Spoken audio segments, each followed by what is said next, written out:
دارالسلام مسجد کے لیے یہ موقع عنایت فرمائی، لہٰذا یہ کہ میں اب ڈائریکٹ انہیں کو دعوت دیتا ہوں کہ وہ تشریف لائیں اور اپنے بیانات سے لوگوں کے قلوب کو منور فرمائیں۔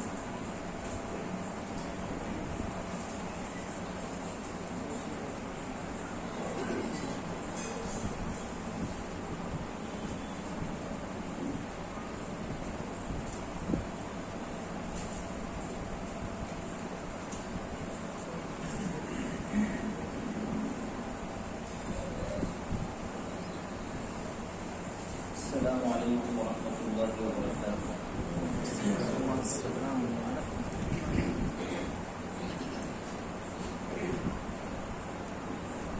ان الحمد للہ نحمده ونستعینه ونستغفره ونعوذ باللہ من شرور انفسنا ومن سیئات اعمالنا، من یهده اللہ فلا مضل له ومن یضلل فلا هادی له، وأشهد أن لا إله إلا الله وحده لا شريك له، وأشهد أن محمدا عبده ورسوله، يا أيها الذين آمنوا اتقوا الله حق تقاته ولا تموتن إلا وأنتم مسلمون، يا أيها الناس اتقوا ربكم الذي خلقكم من نفس واحدة وخلق منها زوجها وبث منهما رجالا كثيرا ونساء، واتقوا الله الذي تساءلون به والأرحام إن الله كان عليكم رقيبا، يا أيها الذين آمنوا اتقوا الله وقولوا قولا سديدا يصلح لكم أعمالكم ويغفر لكم ذنوبكم، ومن يطع الله ورسوله فقد فاز فوزا عظيما، أما بعد فإن خير الحديث كتاب الله، وخير الهدي هدي محمد صلى الله عليه وسلم، وشر الأمور محدثاتها وكل محدثة بدعة وكل بدعة ضلالة وكل ضلالة في النار۔ أعوذ بالله من الشيطان الرجيم، بسم الله الرحمن الرحيم، ولا تصعر خدك للناس ولا تمشي في الأرض مرحا إن الله لا يحب كل مختال فخور، وقال النبي صلى الله عليه وسلم بحسب امرئ من الشر أن يحقر أخاه المسلم، رواه مسلم۔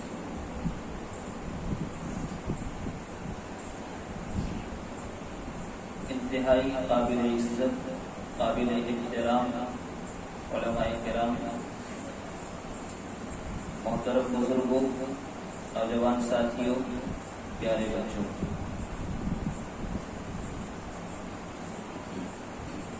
اسلام نے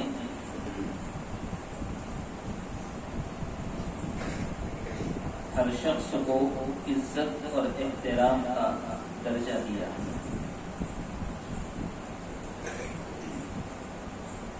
رسول اکرم صلی اللہ علیہ وسلم نے اپنے آخری خطبہ حجۃ الوداع جو پیغام دیا تھا،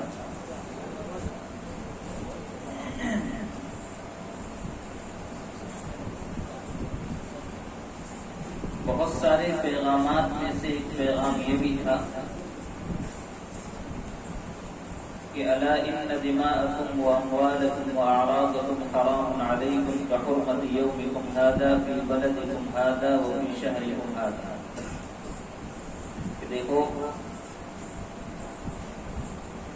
کہ تمہارے خون، تمہارے مال، تمہاری عزتیں ایک دوسرے پر حرام ہیں۔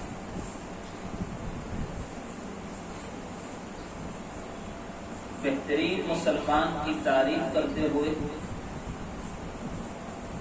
پیارے نبی صلی اللہ علیہ وسلم نے فرمایا من سلم المسلمون من لسانہ ویدہ،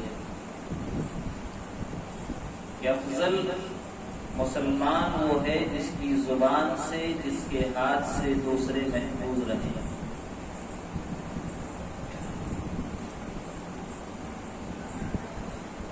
اس وقت ہمارے سماج میں، معاشرے میں بہت ساری خرابیاں پائی جا رہی ہیں، بہت سارے فتنے پھیلے ہوئے، فتنے تکفیر ہے، کسی کو بھی آپ کافر کہہ دیں، فتنہ تشہیر ہے، اپنے آپ کو نمایاں کرنا، کام کم ہوتا ہے، اشتہار بہت بڑا ہو رہا ہے، یہ بھی فتنہ ہے۔ اور ایک ہے فتنہ تحقیر، کسی کو حقیر سمجھنا، اپنے آپ کو بہت بڑا سمجھنا، اور اس کے مقابلے میں کسی انسان کو حقیر اور ذلیل سمجھنا، اپنے مقابلے میں کسی کو نہ آنے دے۔ یہ ایک ایسی برائی ہے اس وقت جو تقریباً تمام طبقات میں پائی جا رہی ہے، تنظیمی اعتبار سے ہو، سماجی اعتبار سے ہو، کوئی طبقہ ایسا نہیں ہے جو اس برائی سے محفوظ ہو۔ نماز پڑھ لینا آسان ہے، ہم نماز تو پڑھ لیتے، نماز، روزہ، زکوٰۃ، حج، یہ ساری عبادتیں تو ہم سے ہو جاتی، لیکن جب بات آتی ہے اس برائی سے بچنے کی تو ہم بچ نہیں پاتے، اور اس برائی کو بہت ہی ہلکا سمجھ لیا گیا۔ اللہ تبارک و تعالیٰ نے اگر کسی انسان کو علم دے دیا، علم کی بنیاد پر کسی کو حقیر سمجھتا ہے، اگر اللہ نے مال دے دیا تو مال کی بنیاد پر انسان دوسروں کو چھوٹا اور کمتر سمجھتا ہے۔ حسن و جمال سے اللہ تبارک و تعالیٰ نے اگر کسی کو نواز دیا ہے تو اپنے خاطر میں، اپنے مقابلے میں کسی کو لاتا نہیں۔ آپ سوچیے، یہ برائیاں تقریباً عام ہیں، لیکن ایک آدمی عبادتیں کر رہا ہے لیکن ساتھ میں یہ برائی بھی انسان کے اندر ہے، یہ اتنی خطرناک برائی ہے، اتنی خطرناک برائی ہے، بظاہر چھوٹا گناہ بڑے بڑے گناہوں کا سبب بن جاتا ہے، بڑی بڑی بھلائیوں سے اور بڑے بڑے اجر و ثواب سے محرومی کا سبب بن جاتا ہے۔ ہم اپنے آپ کو سمجھتے ہیں دیندار،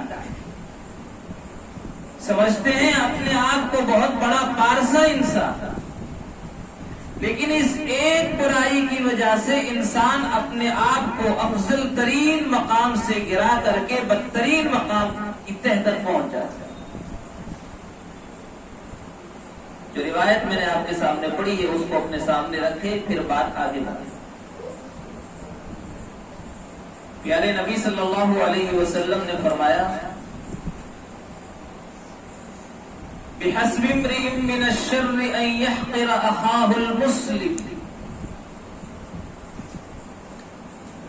کسی انسان کے برا ہونے کے لیے یہ بات کافی ہے کہ اپنے بھائی کو حقیر سمجھے، برا سمجھے، کافی ہے برا ہونے کے لیے۔ غور کرتے جائیے کہ یہ برائی کس کے اندر نہیں ہے، اللہ نے توفیق دی ہے، ایک الگ چیز ہے۔ آج انسان کسی کے مقام و مرتبے کو تسلیم کرنے کے لیے تیار نہیں ہوتا، کیوں؟ اس لیے کہ حقیر سمجھتا ہے۔ چھوٹوں کو سلام کرنے کے لیے تیار نہیں ہوتا، کیوں؟ اس لیے کہ حقیر سمجھتا ہے۔ آئیے، یہ بظاہر معمولی برائی، بظاہر معمولی گناہ اتنا خطرناک ہے، اتنا خطرناک ہے کہ انسان کو بڑی بڑی بھلائیوں سے محروم کر دیتا ہے۔ اس دنیا کے اندر سب سے بڑی نعمت ہدایت کی نعمت ہے۔ اللہ تبارک و تعالی سے مانگی جانے والی سب سے زیادہ اگر کوئی دعا ہے تو وہ ہدایت کی دعا. اگر انسان کے اندر یہ برائی ہے کسی کو حقیر سمجھنا، یہ اتنی خطرناک برائی ہے جو انسان کو ہدایت سے محروم کر دیتا، اتنی خطرناک. قرآن کریم کو پڑھیے، کفار مکہ ایمان سے محروم کیوں رہے؟ وہ رسول کو حقیر سمجھتے تھے اور اعلان کہتے تھے وقالوا لولا نزل هذا القرآن على رجل من القريتين عظيم، کہ یہ قرآن ان دو بستیوں میں سے کسی عظیم آدمی پر اللہ نے نازل کیوں نہیں کیا؟ یہی آدمی ملا تھا. وقال الذين كفروا للذين آمنوا لو كان خيرا ما سبقونا إليه، یہ جو چیز لائے ہیں بطور دین بطور شریعت اگر یہ بہتر ہوتی تو سب سے پہلے ہمارے پاس آتا. محروم ہو گیا. فرعون نے دھوکہ کیا کھایا؟ فرعون کے ہلاک ہونے کے اسباب میں سے ایک بڑا سبب یہی تھا نا، ان ہؤلاء لشرذمۃ قلیلون، یہ تھوڑے سے لوگ ہمارا کیا بگاڑ لیں گے. بنی اسرائیل کو حقیر سمجھتا تھا، دھوکے میں آ گیا. دنیا میں کبھی کسی انسان کو حقیر نہ سمجھے، جسے ہم حقیر سمجھتے ہیں اللہ تبارک و تعالیٰ اسے بڑے بڑے کام لے لیتا. یہ بظاہر ایک معمولی سا گناہ ہے جس کی اہمیت جس کی سنگینی کو ہم نہیں سمجھتے، لیکن اتنا خطرناک گناہ ہے جو انسان کو ہدایت سے محروم کر دیتا ہے. یہ پہلا نقصان ہے کسی کو حقیر سمجھنے. پر یہ قرآن کریم بھرا پڑا ہے. احد الذی بعث اللہ رسولا، حقیر سمجھ کے کہتے یہی آدمی ہے جس کو اللہ نے رسول بنا کر کے بھیجا ہے. آج دیکھیے دین اسلام سے دور رکھنے کے لیے بہترین ہتھیار یہ ہے کہ اسلام کو جتنا ہو سکے کمتر اور حقیر بنا کر کے لوگوں کے سامنے پیش کیا. جتنا حقیر سمجھے گا اتنا ہی انسان اسلام سے دور رہے گا. اسلام دہشت گردی کا مذہب ہے، حقیر بنا کے پیش کر دیا. عورت کو قید میں رکھتا ہے، پردے کو حقیر بنا کر کے پیش کر دیا. اور اسی طرح سے رسول پر ایسے سنگین الزامات لگائے جا رہے ہیں، رسول کی شخصیت کو اتنا داغدار کیا جائے کہ لوگ قریب آنے کی سوچے ہی نہیں، سوچ ہی چھوڑ دیں. ایسے الزامات لگائے جائے. بہترین ہتھیار ہے کسی کو اگر کسی سے دور کرنا ہے حقیر بنا کے پیش کرو. یہ پہلا نقصان ہے کسی کو حقیر سمجھنے. اور اپنا محاسبہ بھی کرتے جائیں، یہ برائیاں تقریباً ہر انسان کے اندر ہے، کوئی طبقہ محفوظ نہیں. نمبر 2، پہلا نقصان ہدایت سے محروم ہونا. دوسرا نقصان انسان اجر و ثواب سے محروم ہو جاتا ہے. ہدایت پر ہے، نیکیاں تو کر رہا ہے، وہ تلاوتیں بھی کر رہا ہے، فرائض کے ساتھ ساتھ تہجد کا اہتمام بھی ہے، زکوٰۃ کے ساتھ صدقہ و خیرات کا اہتمام بھی ہے، لیکن کسی کو حقیر بھی سمجھتا ہے. یہ اتنا خطرناک گناہ ہے، اتنا خطرناک گناہ ہے، عبادت کرنے والے انسان کی اجر و ثواب کو ضائع کر دیتا ہے. دلیل کیا ہے؟ رسول اکرم صلی اللہ علیہ وسلم نے فرمایا ایک شخص نے کسی کے بارے میں کہا کہ واللہ لا یغفر اللہ لفلان، اللہ کی قسم اللہ رب العالمین فلاں کو معاف نہیں کرے گا۔ آج ہوتا ہے نا، ہم عبادت گزار ہیں، جو عبادت گزار نہیں ہیں ہمارے تاثرات ان کے لیے اچھے نہیں ہوتے۔ ارے وہ بہت بیکار آدمی ہے، وہ کبھی سدھرے گا نہیں معلوم کہ کب اللہ ہمیں ہدایت سے دور کر دے، اور نہ معلوم اللہ کب اسے ہدایت کی طرف لے آئے۔ اس نے بھی یہی کیا، واللہ لا یغفر اللہ لفلان، کہا کہ اللہ کی قسم اللہ رب العالمین اسے کبھی معاف نہیں کرے گا۔ اللہ تبارک و تعالی نے فرمایا من ذا الذی یتعلی علی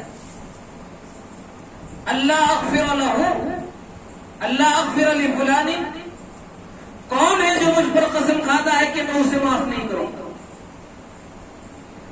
میرے اور آپ کی عبادت کرنے کا معنی یہ نہیں ہے کہ ہم مغفرت اور ہدایت کا اختیار بھی اپنے ہاتھ میں لے لیں، یہ معنی نہیں ہے۔ ہدایت کے لیے دعا کر سکتے ہیں۔ اللہ نے فرمایا کہ کون ہے جو مجھ پر قسم کھاتا ہے کہ میں اسے معاف نہیں کروں گا؟ انی قد غفرت لہ واحبطت عملک، میں نے اسے تو معاف کر دیا لیکن تیرے عمل کو برباد کر۔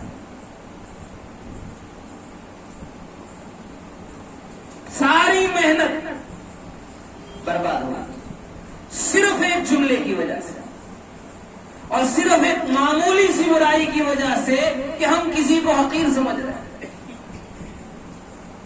آج اللہ تبارک و تعالیٰ نے اگر کسی نیک کام کی توفیق دی ہے تو شکر کرے، اور اس کام کی بنیاد پر کسی کو حقیر نہ سمجھے۔ کہیں ایسا نہ ہو کہ اللہ تبارک و تعالیٰ اس نیکی اور اس کی اجر و ثواب سے ہمیں محروم نہ کر دے۔ میں رک کر کے صحیح بخاری کا وہ اثر پیش کر دوں۔ حضرت انس رضی اللہ تعالی عنہ نے اپنی قوم سے خطاب کرتے ہوئے ایک بات کہی تھی، فرمایا کہ انکم لتعملون اعمالا ہی ادق فی اعینکم من الشعر، تم لوگ ایسے ایسے کام کرتے ہو، گناہ کرتے ہو جو تمہاری نگاہ میں بال سے زیادہ باریک ہے۔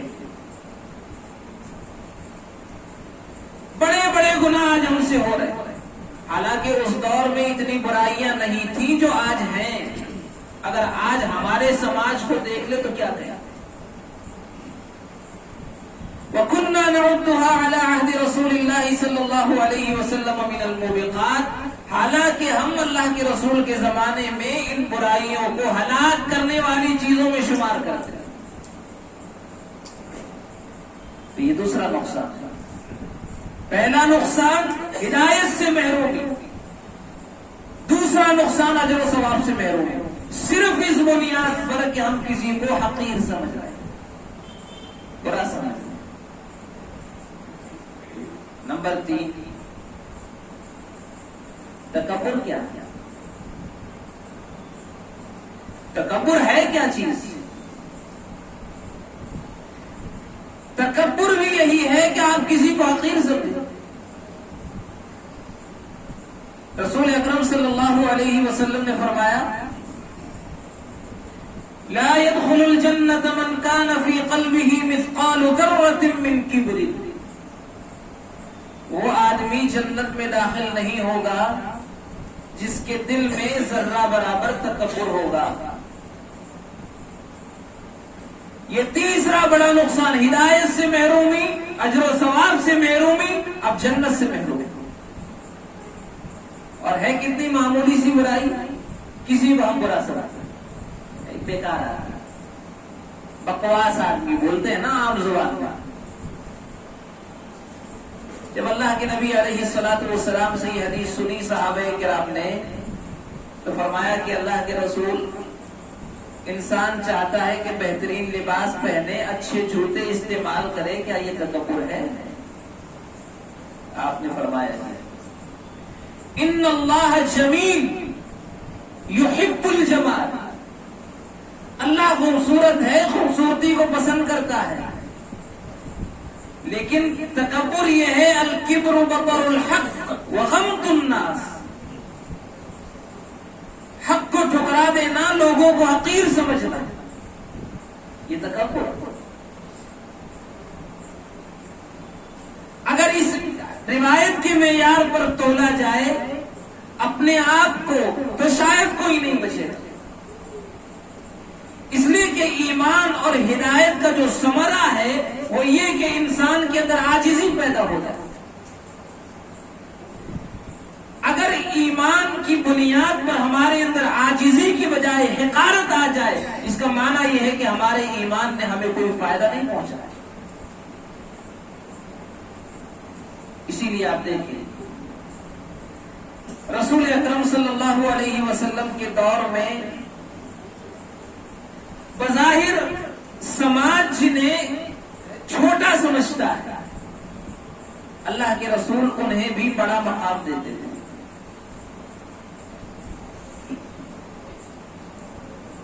اور آپ نے اپنی تعلیم کے ذریعے سے صحابہ کرام کو یہ پیغام دیا کہ ظاہر کی بنیاد پر کوئی حقیر نہیں ہوتا، اصل انسان کا عمل ہے، ایمان ہے۔ آپ نے وہ روایت بارہا سنی ہوئی، صرف اشارہ کر دو۔ رسول اکرم صلی اللہ علیہ وسلم کے دور میں مسجد نبوی میں ایک عورت جھاڑو لگا دی، اس کی وفات ہو گئی۔ صحابہ کرام نے اس کے معاملے کو ہلکا سمجھا، چھوٹا سمجھا، چھوٹا آدمی، اسے دفن کر دیا۔ جب وہ نظر نہیں آئی، اللہ کے نبی علیہ الصلوۃ والسلام نے اس عورت کے بارے میں سوال کیا، پوچھا۔ انہوں نے کہا اللہ کے رسول وہ تو فوت ہو چکی ہے، ہم نے اسے دفنا دیا، اب مجھے خبر کیوں نہیں تھی؟ اور آج بھی ہمارے سماج میں یہی صورتحال ہے کہ اگر کسی چھوٹے آدمی کی وفات ہو جائے تو ہم اس کے جنازے میں شرکت کو اہمیت نہیں دیں گے۔ کیوں؟ اس لیے کہ حقیر سمجھ رہے ہیں۔ بظاہر ایک آدمی جس کا عمل اتنا اچھا نہیں تھا لیکن سماجی اعتبار سے بڑا ہے تو وہاں تو تعداد زیادہ ہوگی، لیکن سماجی اعتبار سے چھوٹا ہے، عمل کے اعتبار سے بڑا تھا، ہم اس کے جنازے میں جلدی شریک نہیں ہوتے۔ آخر یہ فرق کیوں پیدا ہوا؟ یہ فرق اس لیے پیدا ہوا کہ ہم حقیر سمجھ رہے ہیں۔ اللہ کے نبی علیہ الصلوۃ والسلام نے فرمایا دلونی علی قبرہا، مجھے اس کی قبر بتاؤ۔ بظاہر جسے صحابہ کرام چھوٹا سمجھ رہے تھے، رسول اس کی قبر پر جاتے ہیں اور اس کے لیے مغفرت کی دعا کرتے ہیں۔ یہ مقام تھا، یہ تعلیم ہے اللہ کے رسول کی۔ اصل معاملہ یہ ہے کہ ہماری جو دعوت ہے وہ ایک دائرے میں گھوم رہی ہے۔ چند چیزوں کو ہم نے اپنا لیا ہے اور باقی سماجی معاشرتی خرابیاں وہ بیان ہی نہیں ہو رہی۔ ہمیں توحید، نماز، فکر آخرت کے ساتھ ساتھ ہماری دعوت میں ان برائیوں کے ازالے کا بھی اہتمام کرنا چاہیے۔ آئیے آگے بڑھتے ہیں۔ آج آپ کسی سے بھی پوچھ لیں اللہ سے محبت کرتے ہو؟ سب کہیں گے ہاں۔ دل میں اللہ کی تعظیم ہے؟ سب کہیں گے ہاں۔ لیکن اگر آگے سوال کیا جائے تو ان سوالات کے جوابات نفی میں ملے گے، یا ہمارا کردار ان جوابات کی نفی کرتا ہے۔ آج ہمارے سماج میں بوڑھے افراد کی عزت کتنے لوگ کرتے ہیں؟ ریٹائر ہو چکے، تعظیم، ان کی رائے کی اہمیت یا ان کی ڈانٹ کو احترام سمجھتے ہوئے برداشت کر لینا، یہ چیزیں اب ختم ہوتی جا رہی ہیں، بلکہ اس موبائل نے اتنا بگاڑ دیا ہے کہ اس نے عادی بنا دیا ہے پلٹ کے جواب دینے کا۔ ایک دور تھا لوگ بوڑھوں کی تعظیم کرتے تھے، ان کے آتے ہی دل میں ان کا ڈر، رعب، دبدبا، یہ ساری چیزیں پیدا ہو جاتی تھی، گناہ کرنے والا انسان بھی رک جاتا ہے، سر جھکا کر عزت و احترام کے ساتھ کھڑا ہوگا۔ اب یہ چیزیں ختم ہوتی جا رہی ہیں، کیوں؟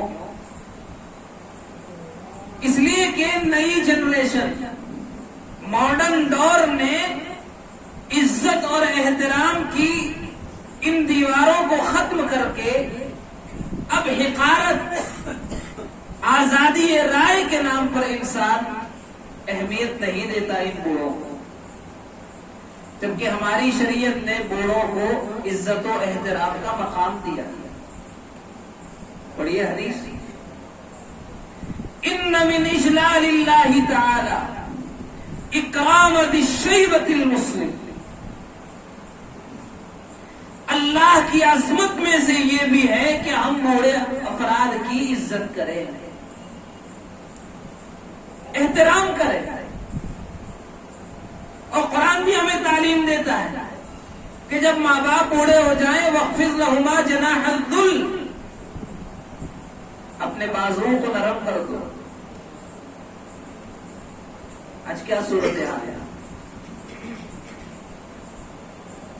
اونچی آواز سے بات کرنا، ان کو جواب دینا، رائے کو اہمیت نہ دینا، یہ ساری چیزیں اس وقت عام ہو چکی۔ کیوں؟ اس لیے کہ ہم حقیر سمجھ رہے ہیں۔ اب غور کرتے جائیے، یہ بظاہر معمولی سی برائی، بظاہر چھوٹا سا گناہ اپنے اندر بڑے بڑے گناہ رکھے ہوئے، ایک چھوٹا سا گناہ بظاہر بڑے بڑے گناہوں کو دعوت دے رہا ہے۔ اسی لیے آپ دیکھیں اللہ کے نبی علیہ الصلوۃ والسلام کی دور میں بظاہر اس چھوٹی سی غلطی اور اس چھوٹے سے گناہ پر بڑی تنبیہ کی جاتی ہے، برداشت نہیں کیا جاتا۔ آج ہم تو بڑے بڑے گناہ برداشت کر لے جاتے ہیں۔ آج آپ کو پتا ہے سماج میں برائیاں کیوں بڑھ رہی ہیں؟ سماج میں برائیاں اس لیے نہیں بڑھ رہی ہیں کہ برائیاں کرنے والے لوگ زیادہ ہو گئے، بلکہ برائیاں اس لیے بڑھ رہی ہیں کہ برائیوں کو برداشت کرنے والے لوگ زیادہ ہو گئے۔ چلتا ہے چلنے میں، یہی ہو رہا ہے اس وقت۔ ٹوکنے والے نہیں، اور اگر ہیں تو ٹوکنے والوں کو جواب دینے والے لوگ زیادہ ہیں۔ یہ بظاہر چھوٹا سا گناہ اللہ کے رسول کے دور میں جب ہوتا ہے، اللہ کے رسول انتہائی سخت لہجہ اختیار کرتے، انتہائی سخت لہجہ اختیار کرتے۔ اللہ کے رسول صلی اللہ علیہ وسلم کی محبوب بیوی حضرت عائشہ رضی اللہ تعالی عنہا کہنے لگی، اللہ کے رسول حضرت صفیہ چھوٹے قد کی، حالانکہ ہم حسن ظن کی بنیاد پر یہ کہہ سکتے ہیں کہ ان کے دل میں گناہ کا ارادہ نہیں تھا۔ ہم بھی لوگوں کا مذاق اڑاتے ہیں، قد اللہ کے دیے ہوئے، کوئی لمبے قد کا ہے، کوئی چھوٹے قد کا ہے، کوئی کالے رنگ کا ہے، کسی کا سانولا رنگ ہے، کسی کے اندر کوئی عیب اللہ نے رکھا ہے۔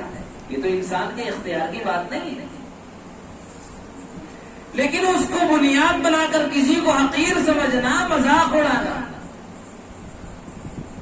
ہماری شریعت اس کی اجازت نہیں دیتی۔ حضرت عائشہ نے صرف ایک جملہ کہا تھا، اللہ کے رسول حضرت صفیہ چھوٹے قد کی ہیں، صرف ایک جملہ۔ ہم تو بدترین گالیاں دیتے ہوئے نہیں ہچکچاتے، اور جب سے یہ پلیٹ فارم ملا ہے کسی کی عزت کو اتار لینا، کسی کو سر عام رسوا کر دینا اب تو بڑا آسان ہو چکا ہے، کوئی ہچکچاہٹ نہیں ہوتی۔ آج دیکھیے جو کمنٹ کیے جاتے ہیں ہمارے سماج کے بڑوں کے خلاف، تصور نہیں کیا جا سکتا تھا کہ یہ مسلمان بھی کر سکتا۔ صرف ایک جملہ حضرت عائشہ نے کہا تھا، اللہ کے رسول چھوٹے قد کی ہیں حضرت صفیہ، حدیث کے الفاظ کو پڑھیں، فَتَلَوَّنَ وَجْهُهُ، اللہ کے رسول کا چہرہ بدل گیا، ناراض ہو، غصے سے آپ کا چہرہ بدل گیا، اور آپ نے فرمایا لَقَدْ قُلْتِ كَلِمَةً لَوْ مُزِجَتْ بِمَاءِ الْبَحْرِ لَمَزَجَتْهُ، عائشہ تم نے ایسی بات کہہ دی ہے اگر اسے سمندر کے پانی میں ملا دیا جائے تو پانی خراب ہو جائے۔ صرف ایک جملہ۔ تو جس معاشرے میں گالیاں عام ہوں، غیبتیں، چغلیاں، لوگوں کو حقیر سمجھنے کا رواج عام ہو جائے، وہ سماج خراب کیوں نہیں ہوگا؟ کیوں خراب نہیں ہوگا؟ کیا اس برائی پر ہم نے کبھی توجہ دی ہے؟ اختلاف اپنی جگہ پر اختلاف ہو سکتا ہے، لیکن اس اختلاف کا معنی یہ نہیں ہے کہ ہم عزت و احترام کے دائرے سے باہر نکل کر حقیر سمجھنے لگے۔ اللہ کے رسول کے دروازے پر ایک آدمی آتا ہے، پوچھا کون ہے؟ فلاں آدمی۔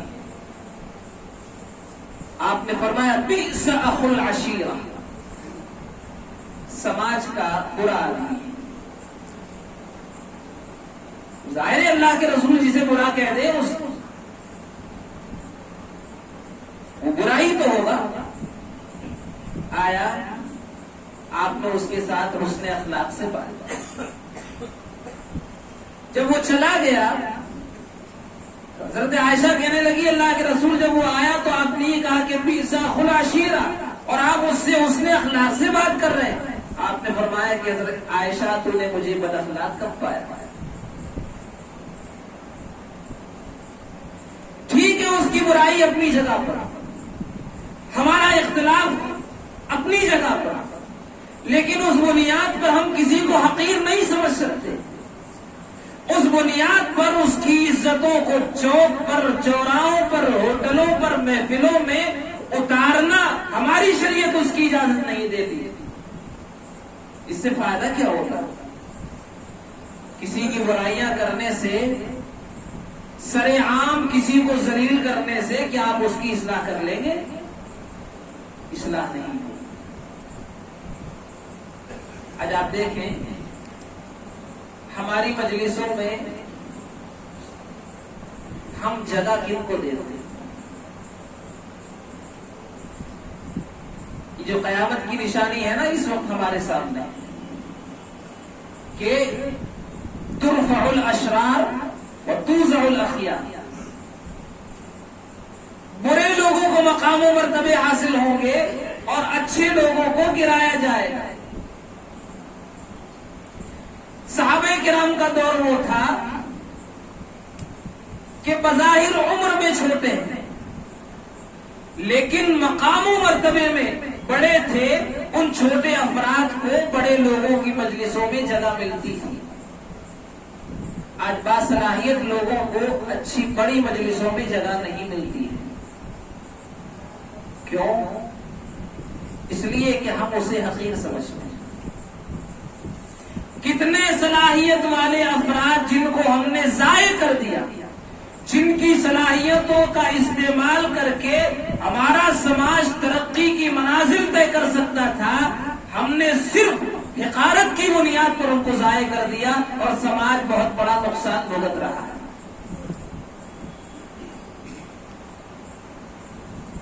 اب پڑھیے روایات کو۔ حضرت عمر رضی اللہ تعالیٰ عنہ کی مجلس میں قراء اور علماء رہتے تھے۔ حضرت عبداللہ ابن عباس جیسے لوگ جو بظاہر عمر میں چھوٹے تھے انہیں بھی مجلس میں جگہ ملتی تھی. لوگوں نے اعتراض کیا, ہمارے یہاں بھی اعتراض ہوتا, یہ بظاہر چھوٹا آدمی یہ بڑے لوگوں کی مجلس میں شریک کیوں ہوتا؟ مقام و مرتبہ صلاحیت کی بنیاد پر طے ہوتا ہے. آج سماج میں خرابیوں کے اسباب میں سے ایک بڑا سبب یہ ہے کہ صلاحیت کی بنیاد پر مقام و مرتبے طے نہیں ہوتے. لوگوں نے اعتراض کیا. حضرت عمر رضی اللہ تعالیٰ عنہ نے ایک سوال کر دیا اہل مجلس سے, اذا جاء نصر اللہ والفتح, اس سے کیا مراد ہے؟ کسی نے جواب نہیں دیا. حضرت عبداللہ ابن عباس سے پوچھا, انہوں نے جواب دیا, کہا کہ میں اسی بنا پر ان کو مجلس میں شریک کرتا ہوں. علم کی بنیاد پر, صلاحیت کی بنیاد پر شریک ہوتے تھے لوگ. آج ہم بظاہر چھوٹے افراد, چھوٹے گھر سے, چھوٹے خاندان سے, چھوٹی بستی سے آنے والے افراد کو اس لیے جگہ نہیں ملتی ہے کہ یہ بظاہر چھوٹا انسان ہے, حالانکہ صلاحیت کے اعتبار سے وہ بڑا ہوتا ہے. اچھا, صحابہ کرام کی خوبی کیا تھی؟ صحابہ کرام کی خوبی یہ تھی کہ وہ دوسروں کے مقام و مرتبے کو تسلیم کرتے تھے.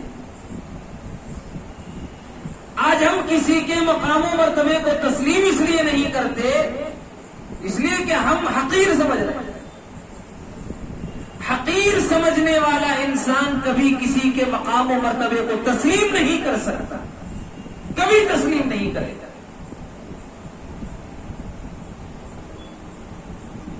آپ دیکھیے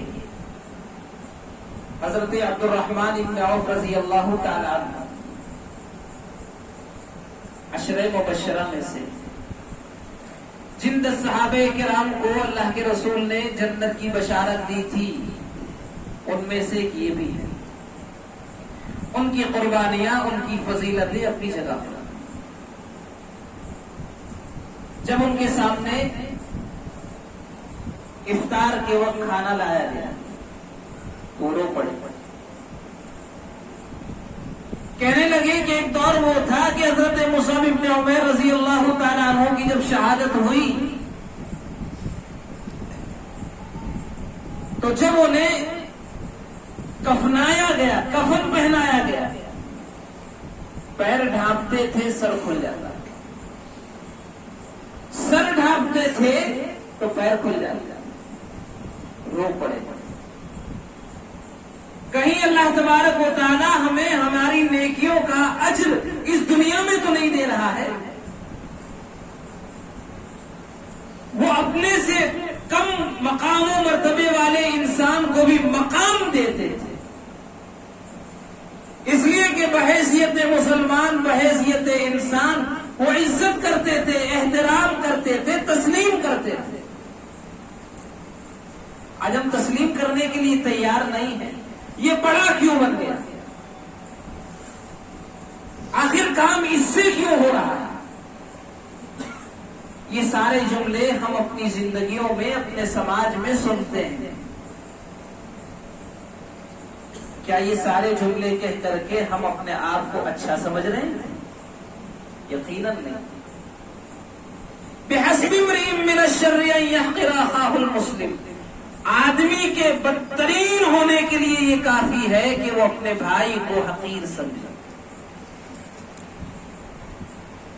اچھا, ایک عالم کب ہو سکتا ہے؟ آج ہم اپنے سماج میں دیکھیں, مختلف مکاتب فکر ہے. کیا صورتحال ہے اس وقت؟ عالم کی پہچان کیا ہے؟ امام ابو حازم رحمت اللہ علیہ نے اس قول کو اپنے سامنے رکھا.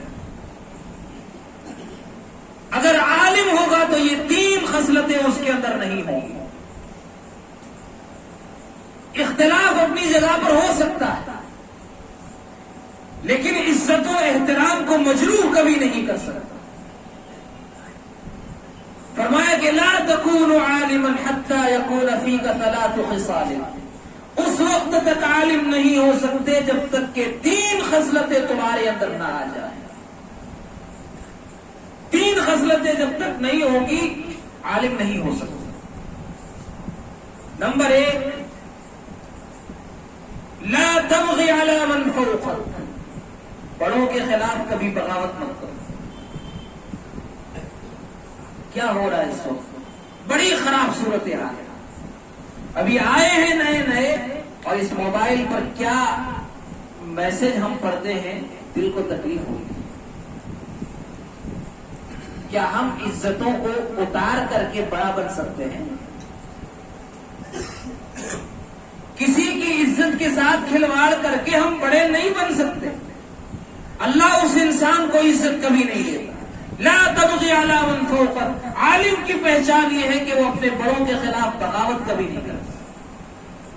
نمبر 2، ولا تحتقر من دونک. اپنے سے چھوٹوں کو حقیر نہ سمجھو. ولا تؤثر علی علمک دنیا. اپنے علم پر دنیا کو ترجیح مت دو. علم تب پھیلائیں گے جب فیسلٹی ملے گی. پیسہ ملے گا تو دین کی خدمت کریں گے ورنہ نہیں کریں گے. آج غور کیجئے، یہ ان 3 خصلتوں میں سے ایک خصلت بھی اگر نہیں ہوگی عالم نہیں ہو سکتا. اسی لیے میں نے یہ جملہ کہا تھا، کوئی طبقہ اس وقت ایسا نہیں ہے جس طبقے میں یہ برائی عام نہ ہو.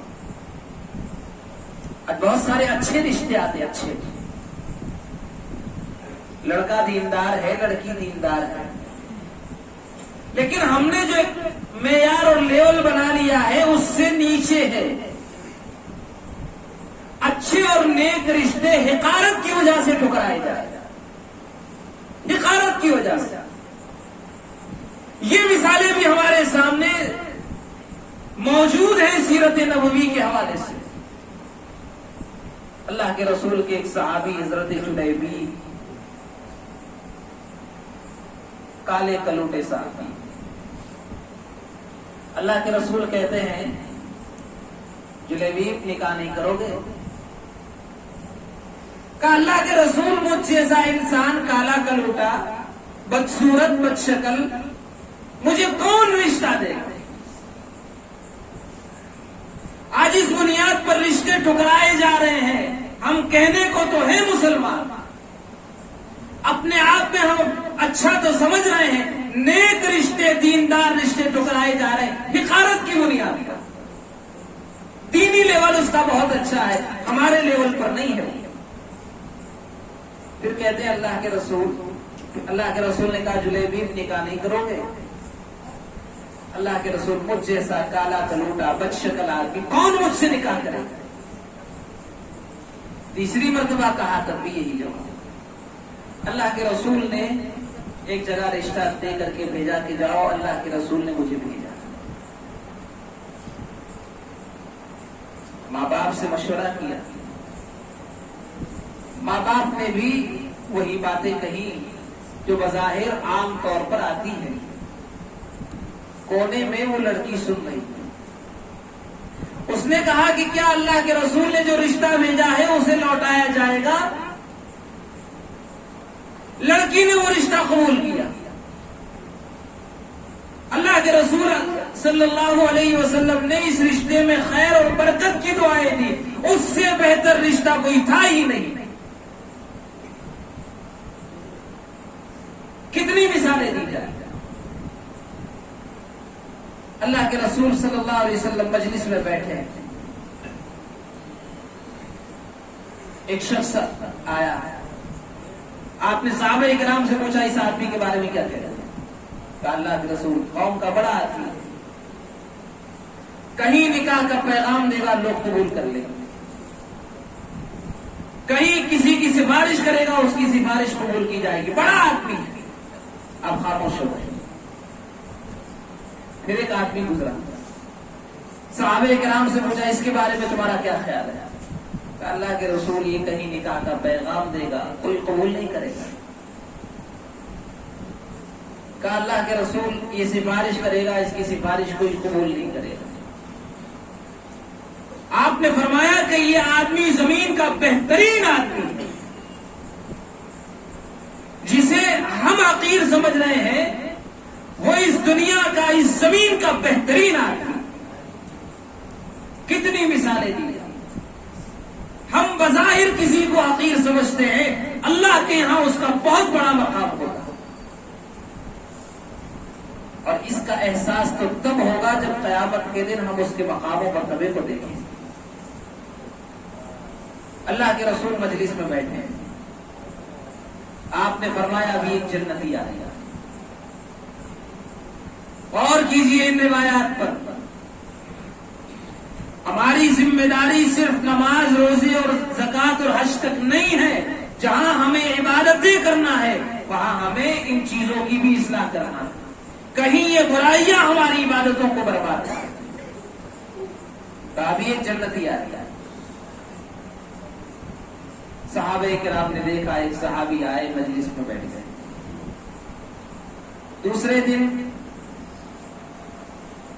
پھر آپ نے وہی بات ارشاد فرمائی کہ ابھی ایک جنتی آئے. وہی صحابی آئے. تیسرے دن وہی صحابی آئے. ایک صحابی میں جستجو کا داعیہ پیدا ہوا کہ معلوم کرے کہ اس کے اندر وہ کون سی خصلت ہے جس کی بنیاد پر اللہ کے رسول کہہ رہے کہ یہ جنتی ہے. ہم برائیاں تلاش کرتے ہیں، صحابہ کرام لوگوں کی اچھائیاں قبول کرتے ہیں. ہم یہ کہتے ہیں اچھا کام کر کیوں رہا ہے.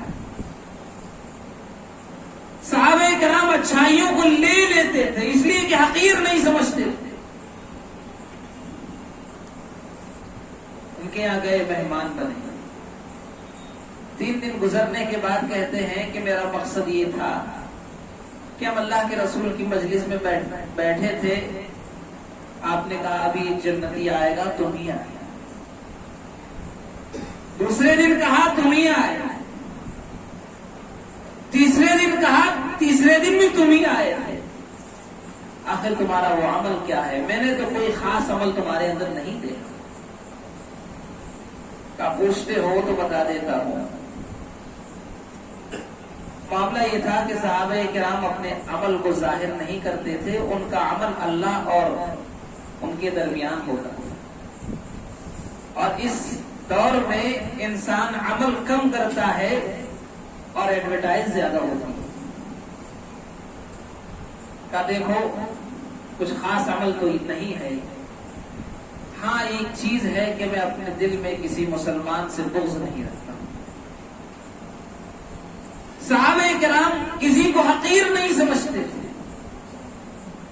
عزت، احترام، مقام و مرتبے کو تسلیم کرنا، یہ چیزیں ان کے اندر تھی.